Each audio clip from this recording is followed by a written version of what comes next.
Hello दोस्तों, एक बार फिर से आप सभी का स्वागत है आपके अपने YouTube channel Indian technical institute पर। और अपने चुंबक चैप्टर चल रहा है जिसको आगे कंटिन्यू करते हैं, जिसके अंदर आज का जो टॉपिक रहेगा, जितने भी अपने चुंबक चैप्टर के अंदर नियम आते हैं, चाहे आपका फैराडे के नियम आते हैं, चाहे आपके जो एम्पियर का नियम है, लेंज का नियम है, एंड रूल है, या फिर कॉर्क स्क्रू का नियम है, या दाएं हाथ का नियम है, उन सभी को हम लोग आज की क्लास के अंदर कंटिन्यू करने वाले हैं। तो चलिए दोस्तों शुरू करते हैं। पहला नियम करते हैं दाएं हाथ का नियम।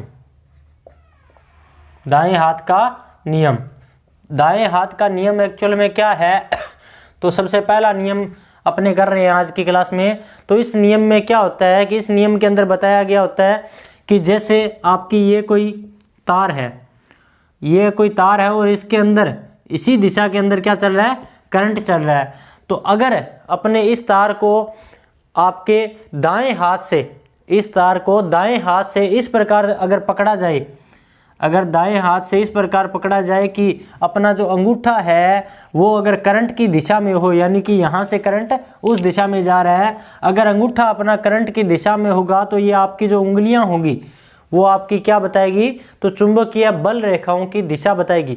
यानी कि आपकी जो उंगलियां होगी वो आपको क्या बताएगी, तो चुंबकीय बल रेखाओं की दिशा बताएगी कि जो चुंबकीय बल रेखाएं हैं इस तार के अंदर किस ओर से किस ओर जा रही है। तो एग्जाम टाइम में एक ही क्वेश्चन रहता है कि दाएं हाथ का नियम किस लिए यूज किया जाता है, तो चुंबकीय बल रेखाओं की दिशा ज्ञात करने के लिए दाएं हाथ का नियम यूज किया जाता है। यानी कि चुंबकीय बल रेखाओं की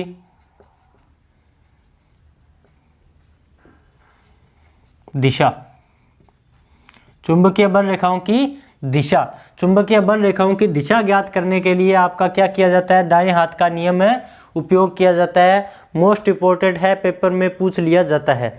दूसरा आपका जो नियम है वो क्या है मैक्सवेल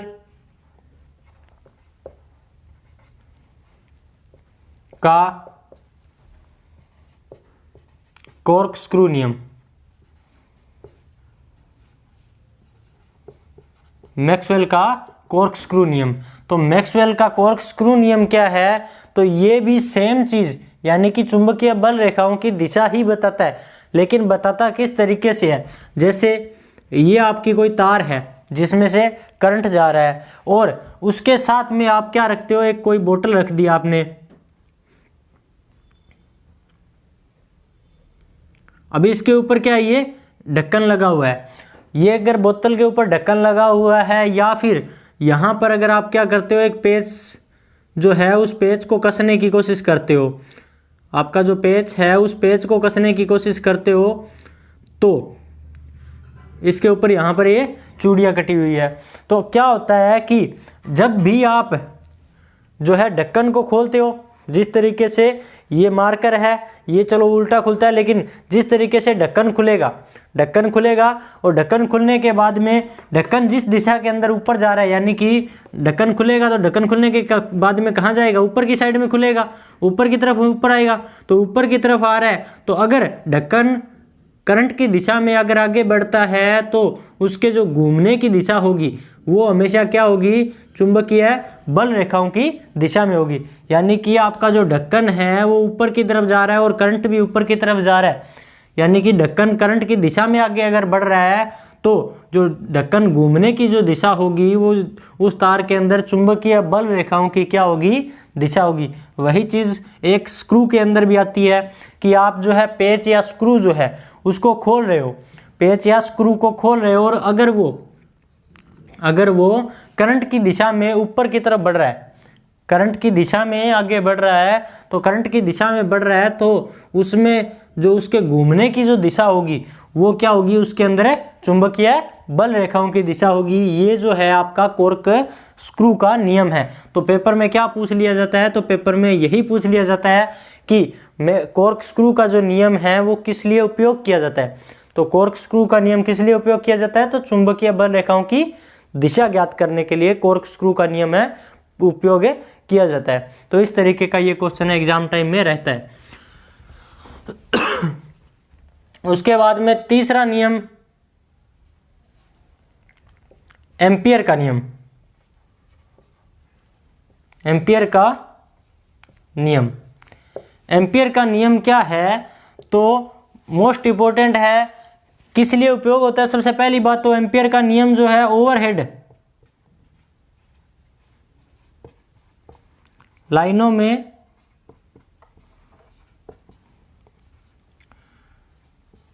करंट की दिशा ज्ञात करने के लिए, ओवरहेड लाइनों में करंट की दिशा ज्ञात करने के लिए उपयोग किया जाता है। आपका जो एम्पियर का नियम है वो किस लिए उपयोग किया जाता है, तो ओवरहेड लाइनों में करंट की दिशा ज्ञात करने के लिए। ओवरहेड लाइनें कौन सी, तो जो आपके घर के बाहर जो खंबे के ऊपर, जो सड़क के अंदर ऊपर जो आपकी तारें यूज की जाती है, जो खंबे के ऊपर जो यूज की जाती है, उनको बोलते हैं ओवरहेड लाइनें। तो ओवरहेड लाइनों के अंदर करंट जो है किस दिशा से किस दिशा में जा रहा है, उस चीज़ का पता लगाने के लिए ये जो है आपका एम्पियर का नियम ये उपयोग किया जाता है। इसके अंदर एक्चुअल में होता क्या है, तो ये आपकी क्या है, कोई तार है जिसमें से क्या जा रहा है, करंट जा रहा है और अभी इसके ऊपर ये कोई व्यक्ति है जो लेटा हुआ है और ये आपका क्या है, कंपास है, कंपास की सुई है, कंपास की सुई है।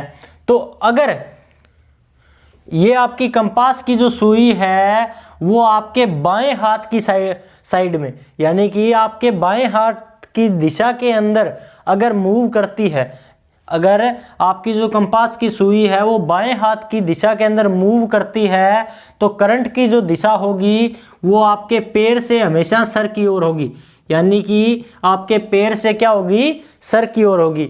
यानी कि अगर वो बाएं हाथ की ओर मूव कर रही है तो पैर से सर की ओर होगी, और अगर दाएं हाथ की ओर मूव कर रही है तो करंट की दिशा क्या होगी, पैर की तरफ होगी, सर से।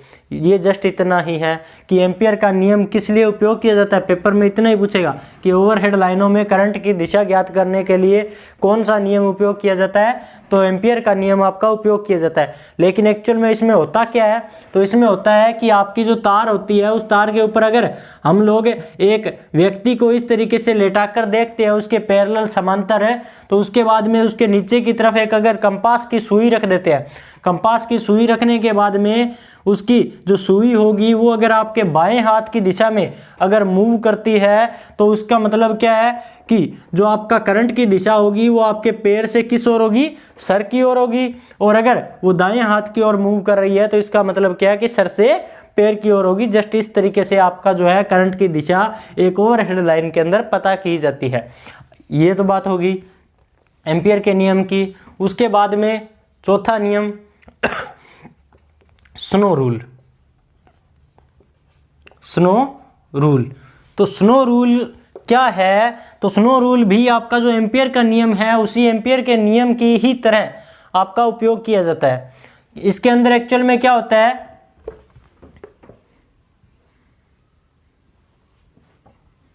North south east west.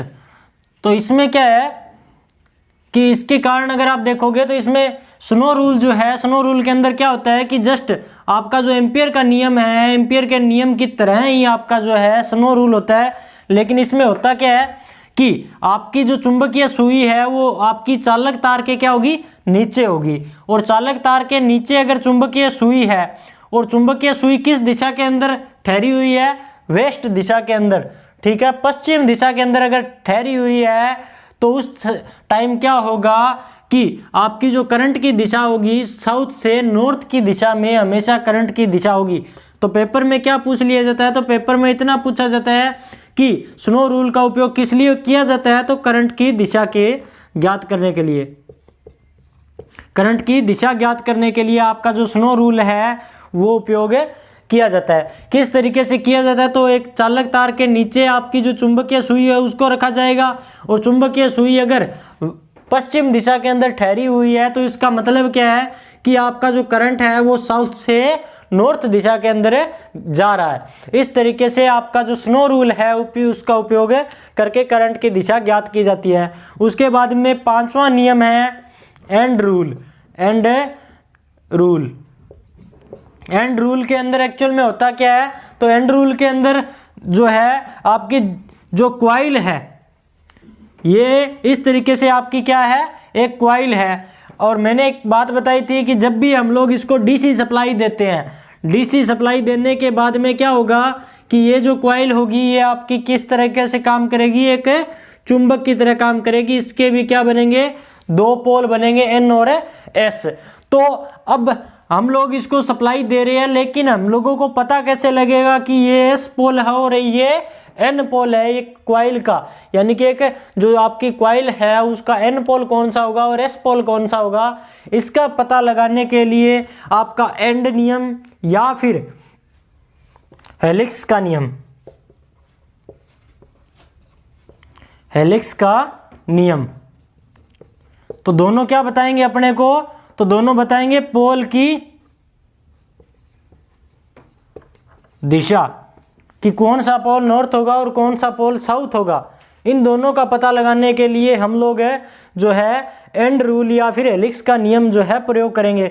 अब किस तरीके से उपयोग किया जाता है, तो देखिए ये आपका क्या होगी, अगर इस कॉइल को आप एक सिरे से देखोगे, यानी कि एक एंड से देखोगे, एक छोर से देखोगे, जहां पर आपकी कॉइल खत्म होती है उस जगह से देखोगे, तो आपकी कॉइल इस तरीके से दिखेगी आपको। तो इस तरीके से दिख रही है, तो आपका जो पोल होते हैं कितने होते हैं, दो एस और एन, तो एस और दो एन पोल है, ठीक है। अब देखिए इसके अंदर क्या होता है कि अगर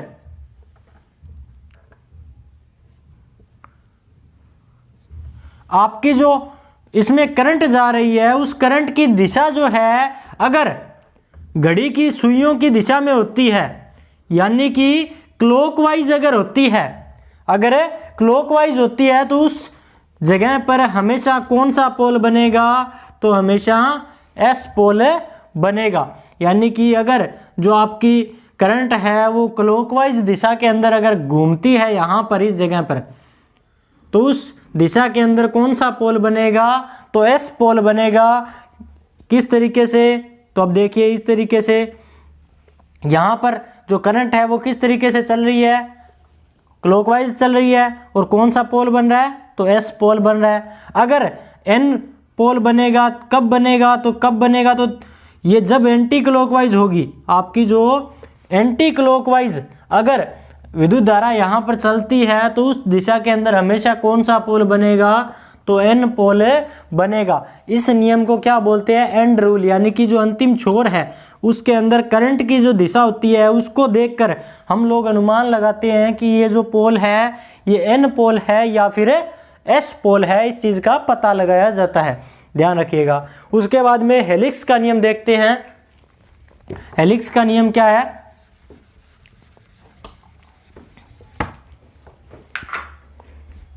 तो आपकी जो क्वाइल है, आपकी क्वाइल है, इस क्वाइल को अगर इस तरीके से पकड़ा जाता है दाएं हाथ से, जो आपका दाएं हाथ का नियम था उसी तरीके से होता है इसमें। तो इसमें क्या होता है कि आपका जो अगर इस तरीके से अगर पकड़ा जाता है अंगूठे के अंदर, इस तरीके से अगर क्वाइल को पकड़ा जाएगा, इस तरीके से क्वाइल को पकड़ा जाएगा और करंट की जो दिशा होगी वो अगर आपकी उंगलियों की दिशा के अंदर होती है, तो उस टाइम जो आपका अंगूठा होगा वो हमेशा उत्तर पोल को इंगित करेगा।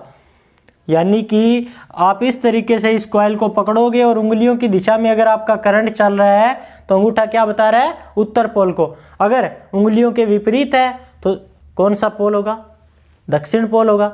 बस इतना ही आपको जो है ध्यान रखना है। लेकिन पेपर में ये इस तरीके से काम करता है, ये नहीं पूछेगा। क्या पूछेगा, तो किस लिए उपयोग किया जाता है, तो किस लिए उपयोग कर रहे हैं, पोल की दिशा ज्ञात करने के लिए हेलिक्स और एंड रूल का उपयोग कर रहे हैं। तो ये सारे के सारे स्क्रीनशॉट ले लीजिए। उसके बाद में करते हैं दो नियम और।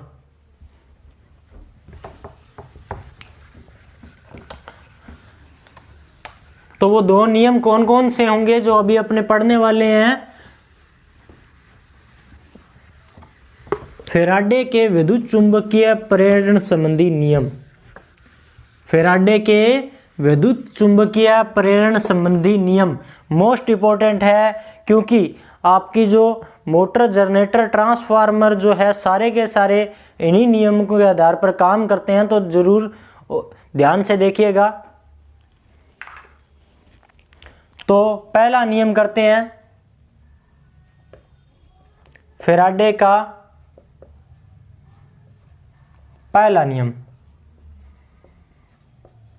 यहां से आपको जो है आधी डीसी जनरेटर जो है उसकी ईएमएफ जो है किस तरीके से पैदा होती है वो चीज समझ में आने लग जाएगी। तो पहला नियम अपने को क्या बताता है, एन एस, ये आपका क्या है, एक बीच में चालक है। तो फैराडे का पहला नियम क्या बताता है कि जब भी किसी चुंबकीय क्षेत्र के एरिया में किसी चालक को घुमाते हैं तो वो फ्लक्स को काटता है। किस तरीके से, तो ये फ्लक्स है इसमें से निकल रहा, जो एन और एस पोल में से जो चुंबकीय बल रेखाएं की कुल संख्या थी उसी को हम फ्लक्स बोल रहे थे। तो जो उस फ्लक्स को जब चालक काटेगा, तो चालक अगर काटता है तो उसमें क्या होगा, एक ईएमएफ पैदा होगा। चीज समझ में आ गई। यानी कि जब भी आपका जो चुंबकीय क्षेत्र होगा या फ्लक्स होगा उसको कोई चालक काटेगा तो उस टाइम उसमें क्या होगा, एक ईएमएफ पैदा होगा। और ये ईएमएफ जो है कब तक पैदा होगा, तो जब तक आपका फ्लक्स कटता रहेगा तब तक आपका ईएमएफ पैदा होता रहेगा। ध्यान रखिएगा। यानी कि फैराडे का पहला नियम क्या है, तो जब भी किसी चालक को चुंबकीय क्षेत्र के एरिया में घुमाया जाता है या रखा जाता है तो उस समय वह जो आपका चुंबकीय क्षेत्र का एरिया होगा या फ्लक्स होगा उस फ्लक्स को काटता है, और काटने के कारण उसके जो सिरे होंगे उन सिरों पर क्या होगा, एक ईएमएफ पैदा होगा। और वो ईएमएफ कब तक पैदा होगा, तो जब तक फ्लक्स कटता रहेगा तब तक ईएमएफ का मान पैदा होता रहेगा। और सबसे अधिकतम फ्लक्स कहाँ पर कटेगा, तो ये 90 डिग्री के एंगल के ऊपर जब होगा तो उस टाइम सबसे ज़्यादा फ्लक्स को काटेगा। किस तरीके से, तो वो जब अपना डीसी जनरेटर आएगा तो वहाँ पे मैं बताऊंगा कि किस तरीके से ज़्यादा ईएमएफ पैदा करने के लिए 90 डिग्री के एंगल का यूज होता है, तो वो वहाँ पे समझ में आएगी। यानी कि पहला नियम अपने को क्या बता रहा है फैराडे का, तो फैराडे का नियम बता रहा है कि चुंबकीय क्षेत्र के एरिया में चालक को रखने पर वह फ्लक्स को काटता है और ईएमएफ पैदा होता है। तो कितना होता है ये नहीं बताया गया, ये जस्ट इतना बताया गया है कि ईएमएफ पैदा होता है। दूसरा नियम,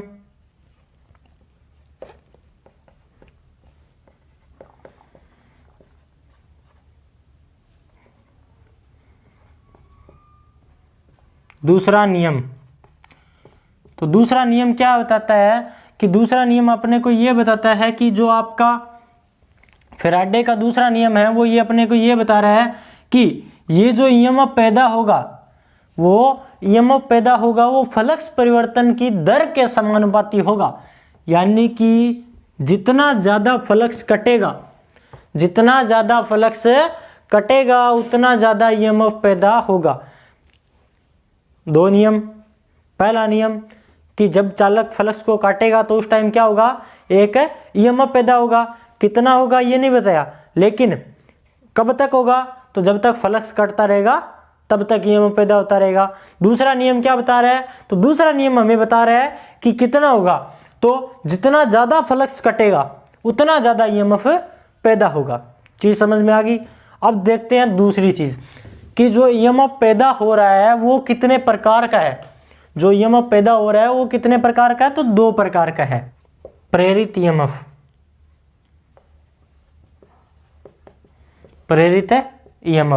ये प्रेरित ईएमएफ जो है आपका कितने प्रकार का होता है, तो दो प्रकार का होता है। कौन कौन सा, तो पहला होता है गतिजन्य प्रेरित ईएमएफ।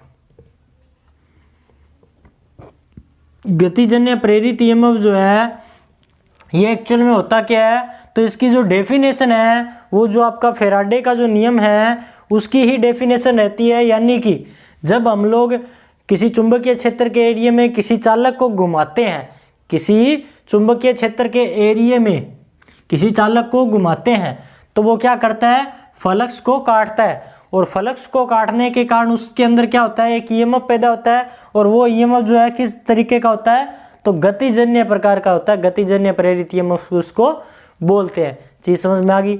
दूसरा है स्थितिजन्य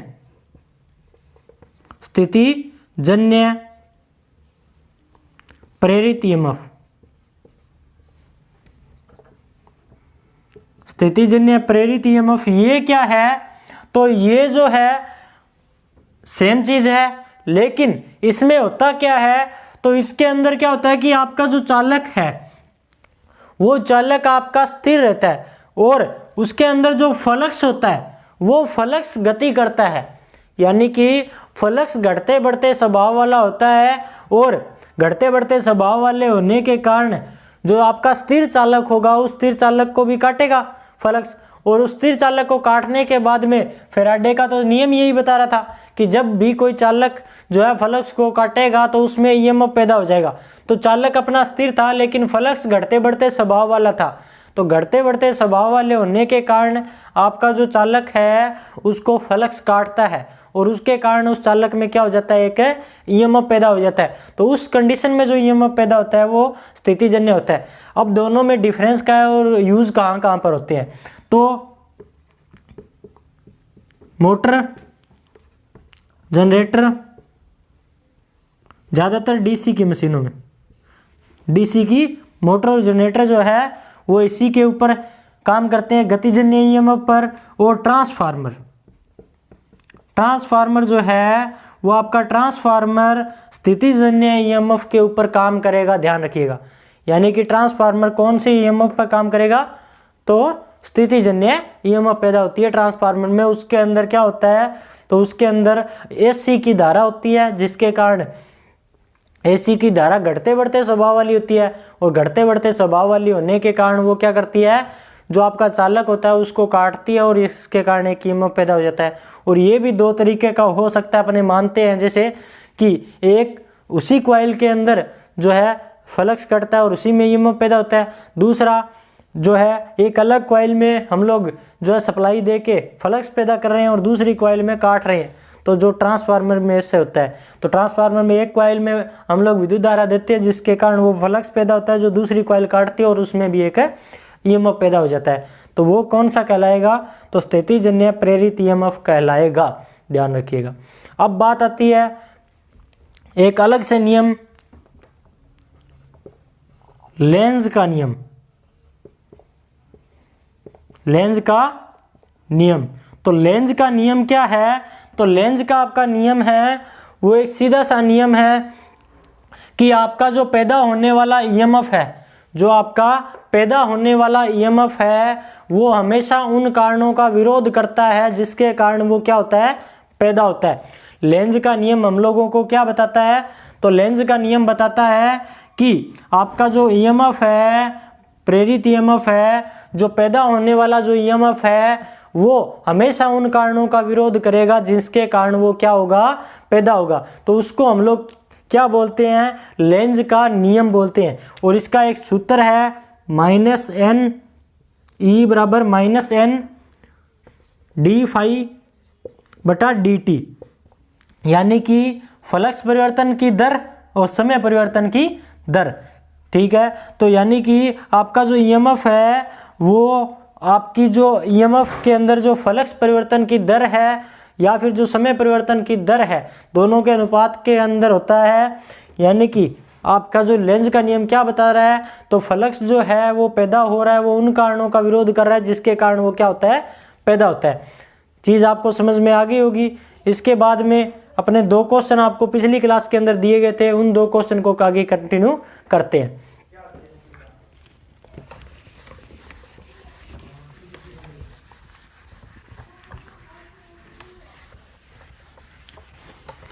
आपका जो पहला क्वेश्चन है जो आपको पिछली क्लास के अंदर दिया गया था वो क्या था, पहला क्वेश्चन दिया गया था आपको पिछली क्लास के अंदर, चुंबकीय फ्लक्स की इकाई क्या है। चुंबकीय फ्लक्स की इकाई क्या है, तो इसी चैप्टर के अंदर इकाइयों के अंदर मैं करवा चुका हूं कि चुंबकीय फ्लक्स की इकाई क्या है, तो वेबर